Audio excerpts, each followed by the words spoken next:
Hello, how are you? Thank you for joining us this lovely Tuesday for a mandatory tutorial session. Why are you here? There are two possibilities that led to you ending up on my list that brought you to this room today, listening to my voice and watching this screen. One option is that you have not taken the STAAR English 1 or 2 test yet. We're missing those scores, but you should have already taken them.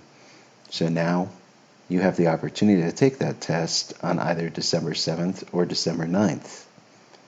There's also the other possibility that you have not scored high enough on the English 1 or English 2 STAAR test. You were given the opportunity to pass the test before, but unfortunately fell short a little bit. Odds are, if that is what happened, you have been with us for the past 9 weeks of tutorials for HB 4545. What is that? For those people who don't know, oh, you're going to love it. Why do we have to worry about the fact that you haven't taken the STAAR, you haven't passed the STAAR? Why is the STAAR so important? Well, you need to pass both the English 1 and the English 2 tests to be able to graduate.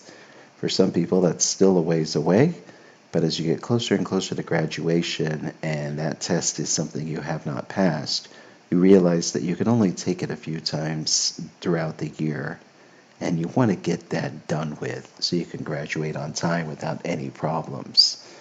Now, about this HB 4545, our Texas legislator passed a bill that said that anyone who had not passed one of the STAAR tests would have to take 30 extra hours of tutorials to help them prepare for the next go-around. That is why a lot of the people who are in the room with you right now have been going to that room every Tuesday and Thursday for the past 9 weeks. They have to make up 30 hours of tutorials. That's a lot, but there is some good news. We can help you pass the English 1 and English 2 test so that you do not have to complete all 30 of those hours.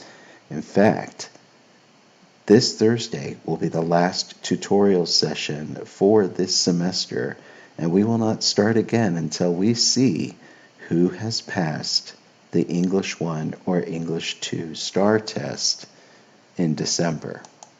So how can this help? Well, you've been given access to lots and lots of Canvas resources if you are here.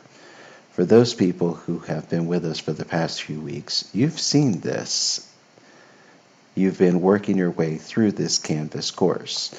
For those people who just joined us, you were enrolled in this course yesterday. And what it has inside it are all sorts of resources and assessments that can help you prepare for the STAAR. For those people who have been attending for the last 9 weeks, there have been 18 sessions in here that basically step you through getting to know the STAAR and all of the different sections of it. The reading comprehension, revising and editing, and writing an essay. And now that we have gone through those 18 sessions, now is the chance for us to really look back at everything we have learned and make sure we've actually made some good use of it. I've been watching the scores, and I can tell you there has not been a lot of good use of it. The thing about these modules is that we have given you lots and lots of practice tests, and with those practice tests, every single answer you give is going to give you some feedback, and that feedback will help you get better and better at taking these tests. So hopefully you do not have to take it again in the future. What you have to do is keep taking those tests until you get a 100. Here in resources, we also have some skills that will break down everything else that is there in the test. You see it's broken down by the reading comprehension section, which is 50% of the test. and some multiple choice practice ideas. The essay itself is only 24% of the test, but it's a very important 24%. And then revising and editing make up the other 26%. We've given you some ideas for some test preparation, but really I feel like what helps the most is looking at what was available on previous STAAR tests and also just taking the practice quizzes until you get the score you need. So when I click there, it's going to bring me to just those. So let's say I wanted to focus on a grammar warm-up to help me with my editing section. When I come in and I take this quiz, it's a very slow loading quiz right now. Look at that, unlimited attempts. Do you know what that means? I could just keep trying and trying and trying. And you guys would just have to watch that because this is a mandatory tutorial. So here we go. Let's try our best to answer these questions correctly. Before Mr. Hemplo began writing STAAR questions in the late 1990s, the idea of a grammar question, including the word hamvest, seemed impossible. So what change was needed in that sentence? Did I need to insert a comma after STAAR questions? Change idea to ideas? Change including or to include? Or change impossible to impossible? Look at the crazy way that's spelled. Well, that's our answer. A spelling question. Will that actually happen on the STAAR? Yeah, all the time. All right, let's see here. After he wrote his first STAAR question, Mr. Hemplo found great joy in his work and eventually becomes the head writer of all grammar examples. I think I'm going to say that it was head writers. He's going to become multiple people. That sounds accurate, doesn't it? And then for his own amusement, Mr. Hemplo began writing about hamvests in his questions because he enjoyed the idea of having an edible vest. Well, look at that semicolon right there. That doesn't seem right. Let's choose delete the semicolon. So now when we submit the answer, we will see exactly how we did, and it will give us that feedback. Look at that, 66.67%. Oh yeah, look at that. It's just a spelling error. If you're not sure about it, you would double check with a dictionary. I'm going to say that a lot to you. Dictionaries save lives. Did you know that you can use the dictionary on the STAAR? It's really important for you to know that because they will throw so many misspelled words at you. And if you have a dictionary, you're going to be able to figure out how to spell them all. All right, this one we said change we said change head writer to head writers. But that was wrong. Why would we pluralize this? He could only be one writer. He cannot be multiple writers. Look at that, it gave me feedback for what I chose. All right, and then we delete the semicolon. That's right, the semicolon's not necessary here as it does not divide up two independent clauses. Hey, wasn't that annoying listening to me take that? But it was only 3 questions, and what's nice is I can get almost immediate feedback on that. That's helpful. That's what I want to tell you guys, is that these practice tests, you get really fast results on that. So use your time going through the Canvas course, and you can go through all of these practice quizzes and actually learn something as you fail again and again and again. All right. There are a few other resources that I wanted to show you while we were on here. Besides the practice quizzes and released tests. I'm very sorry that my computer moves so slowly. As you go through the reading comprehension section, we also have, besides my own little PowerPoints of suggestions on what will help you, there are some great resources provided by the state of Texas to help you out with a few different parts that goes into more depth. So really, once you start digging through on this Canvas course, you'll find that it's got a lot of great resources for you. So there's that. And what else can we do to help you? Well, the other big one is a walkthrough of the online resources available at texasassessment.gov. All right, now this right here actually introduces us to the testing program that we'll be using when you actually take the state exam next week. So if you'd like to see this, when you go to texasassessment.gov, you can just click Students and Family, and when you scroll down here, you can actually see a practice test login.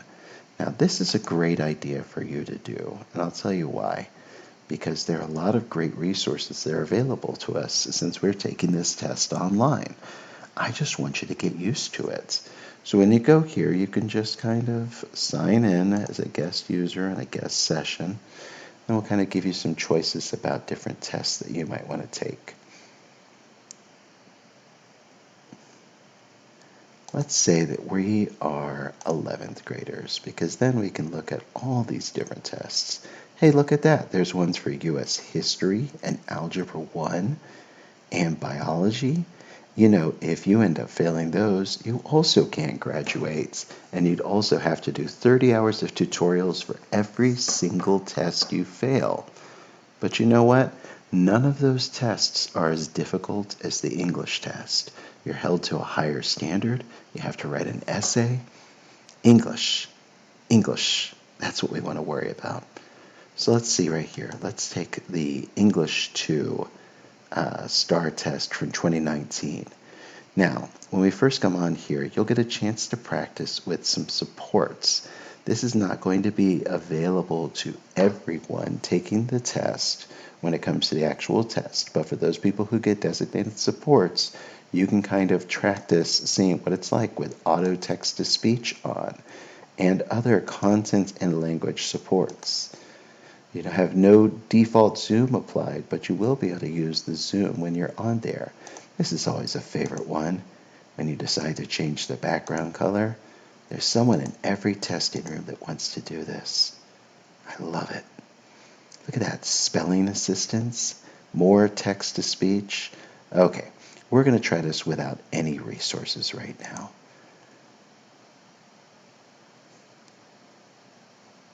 Things to keep in mind before you start the test. If you need to use the restroom, please raise your hand.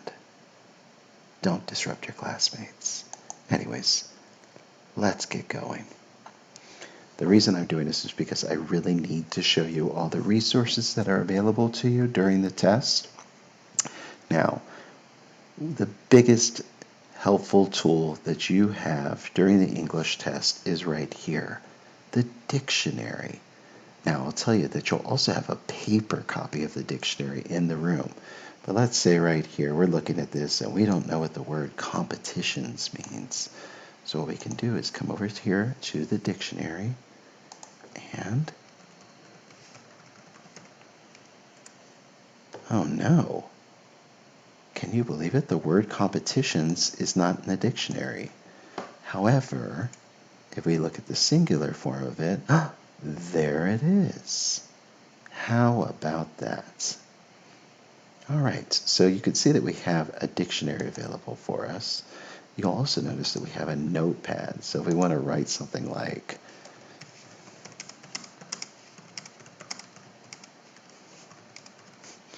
then you could just come back over there and say like, was I pretty sure about question number 1?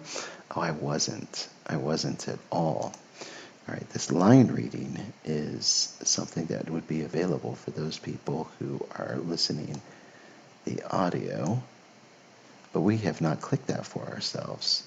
What we can do, though, is zoom in and zoom out. Now, what is very difficult about this is it takes away one of the best parts of the STAAR test, which is that you can take it in any order you want. Now you kind of have to go through question by question. You see the first 4 questions are all connected. What if I decided I wanted to go past that and just go to question number 5? It will tell me I have not entered a response, but I can go ahead and proceed to the next page. And we believe that's what's going to happen on the test for you on December 7th and 9th, that you'll be able to just move forward and come back to the questions that you have not answered. But just in case, You may end up having to put some answers in to be able to change to a different section first. Just see what you can figure out. The reason we want you to consider moving things around is because the first 4 passages in the test are the easiest for reading. It's the revising and editing sections. I like to do those last because I don't have to read it quite as carefully as I do the reading comprehension section. Now look what it's loading up right here. After the revising and editing section is the essay itself. Now what you're going to have to do is put your answer in here in 1,750 characters. Look at this. You can put numbered lists and bulleted lists and increase indents. Do you need to do any of that? No. Would you need to insert special characters? I'm assuming not. But one thing you can do is keep in mind as you're writing,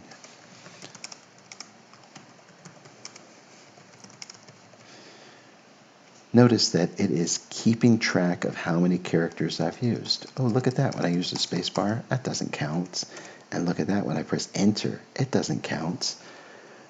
Pressing enter is probably the most important thing for you to remember on your essay because it gives you a chance to make it look like your thoughts are organized.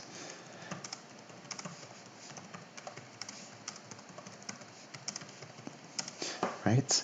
When I press enter, it makes it look like I'm using different paragraphs, which means I've had an idea and thought about it and then went on to another idea. That organization is going to be very, very important. So make sure you do not forget to press enter during your essay. All right. And then, of course, there is your reading comprehension section, which, as you can see, has a lot more questions on it. And that ends up being 50% of the test. So anyways, you need to go to texasassessment.gov and just play around with this thing so you can figure out exactly what it is you need. Now, I mentioned that some people will have text-to-speech and a few other designated supports, and that's what I wanted to talk about today as well. The tutor handling the room today should have given you a sheet that looks like this. Could be red, could be yellow. The yellow is for English 2 students and the red is for English 1 STAAR retesters. If you didn't get one, it doesn't mean it's going to be a problem. It just means that maybe you got signed up for the test a little bit later, or we realized that you need a little bit later. What I wanted to show you is that it tells you the dates that you'll be taking your test right here. See where I'm circling? You see it? And it tells you to report on that test day by 7:15, but where? Oh, your testing room. And it has the room number right here. Now down here, it should tell you what your seat number is. Here's your name and your ID, but I have blocked that out so we don't have to embarrass Mr. Ehemplo. And it will also tell you if you're in a special program like ESL students or SPED students or 504, where you might have what we call designated supports, such as a teacher reminding you to stay on task, or you get to take the test in a small group, or you have extra time, or you have a bilingual dictionary, whatever. This person does not have anything listed right here, but for those people who do, you'll see exactly what details and features are available to you. If for some reason it does not have one of the designated supports that you know you're supposed to have, if you're in SPED, you need to see your case manager very quickly. That's why we're doing this today, so you have time to fix it in the next week. If you have 504 and you know you're supposed to have some designated supports, you need to go visit Mr. Stroud in the freshman main office. He should be able to see if we can get that added on for you. And if you're an English language learner and you know that you'll need a bilingual dictionary and it should be on there or something like that, or you want some other content supports, you need to see Miss Christensen in 9022. So what's next for us? Well, use your time well. You each have at least a week before you have to worry about your STAAR test. So use the Canvas course and practice with the online tests. As for us, on Thursday, we're going to gather for a test review that goes through all of the sections broadly and reminds you of helpful strategies that will help you make sure this is the last time you ever have to take these English tests. I really appreciate you all being forced to gather here today, and I hope you have enjoyed the sound of my voice and this white, barren screen. Please continue to have a fantastic day.